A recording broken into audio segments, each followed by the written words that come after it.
You know, it's incredible to me that people are so important in our lives, and then we wait till they die to honor them and to express our profound gratitude to them.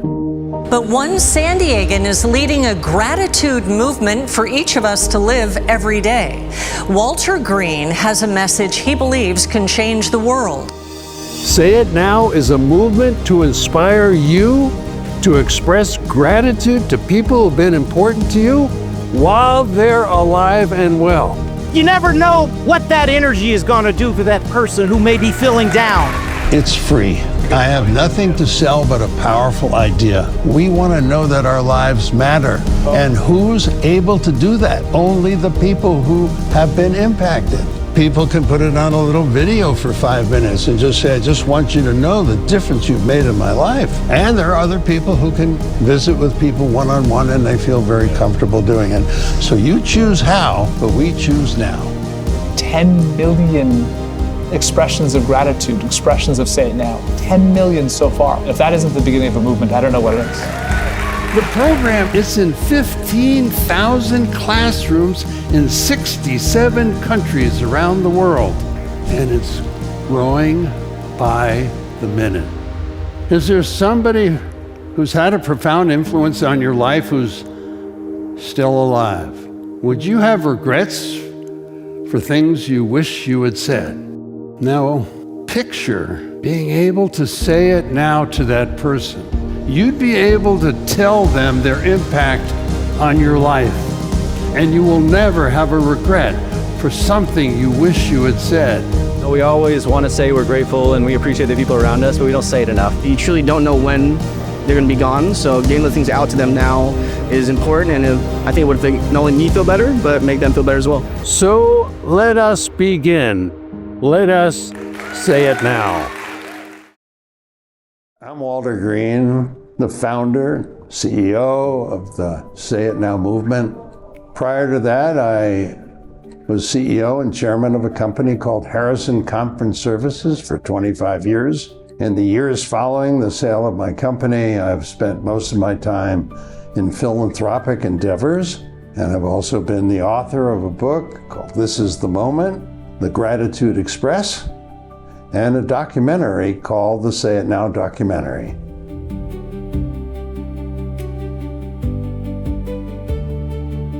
The question, it's an interesting question. Why do we wait until a person dies till we express gratitude to them? The only reason I believe is that it's just customary. It's just the way it's always been done.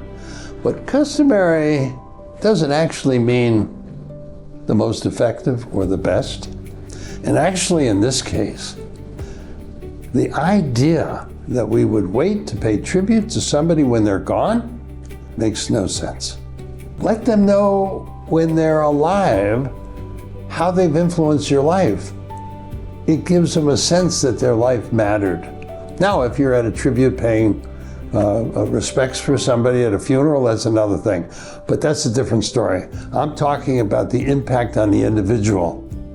That you want to do when they're alive and well.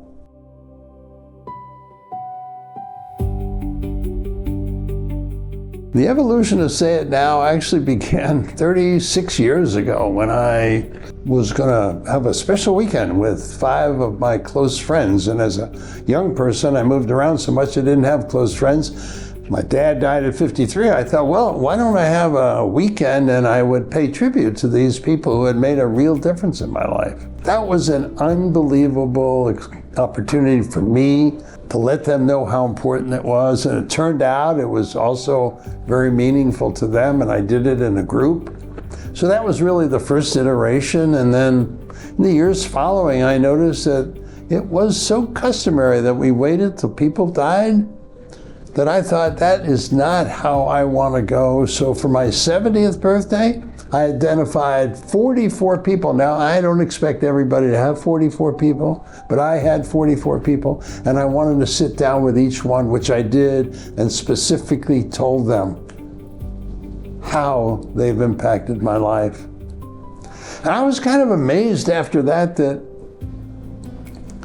There was no movement. There was no pre-existing. I kind of felt like I had discovered gold, and I wanted to share the gold. And so it was right around the time of the pandemic, and I thought, well, maybe we could figure out another way to do it. Maybe we could do it by Zoom. In any case, here we are, almost 5 years later. We're in 85,000 schools around the world. We've impacted over 15 million people to express gratitude. The message is powerful. I've not heard one person ever say, "I'm sorry I did it," but I've heard hundreds say, "It changed my life, and it changed the life of the person that I was expressing it towards."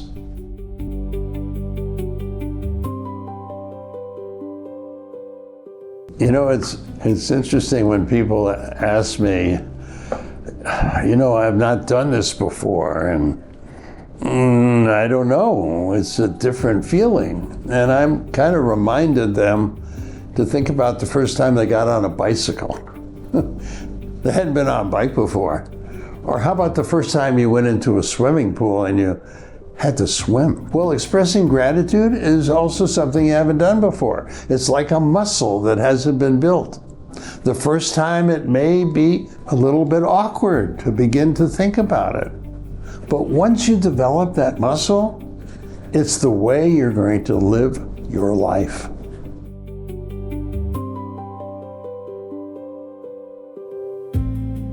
I couldn't share so many stories. I don't know, one of the first ones that I received when my book came out was this young girl. I think she was maybe in her early 20s, and she had sent me a text saying that, she was really in a desperate place. She wondered whether her life really mattered at all. Her family had kind of abused her, and somehow she came to see This Is the Moment in a library in the Philippines, and she said she read the book and it prompted her to think about the people who had been important in her life. And she said, when she reflected on that, she couldn't imagine not continuing to live, and many years later heard that she moved to Scandinavia and she was happily married. But that's just one story. There's a story about a bride who was so grateful for all these relationships. She wrote 70 notes and placed each note at the table setting at her wedding. And when she heard about how everybody loved the wedding, those letters were always mentioned as one of the deeply moving parts.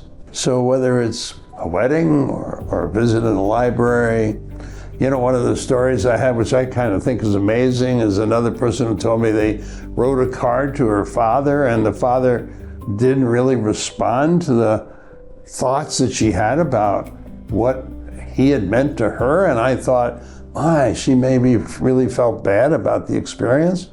She said it was one of the great days of her life because she got to tell her father the difference that he made in her life, and it wasn't really that important that he acknowledged that the gift was important to him.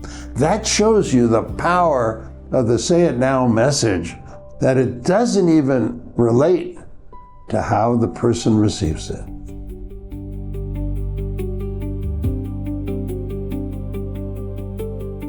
So my hope is really, the message is really simple and powerful.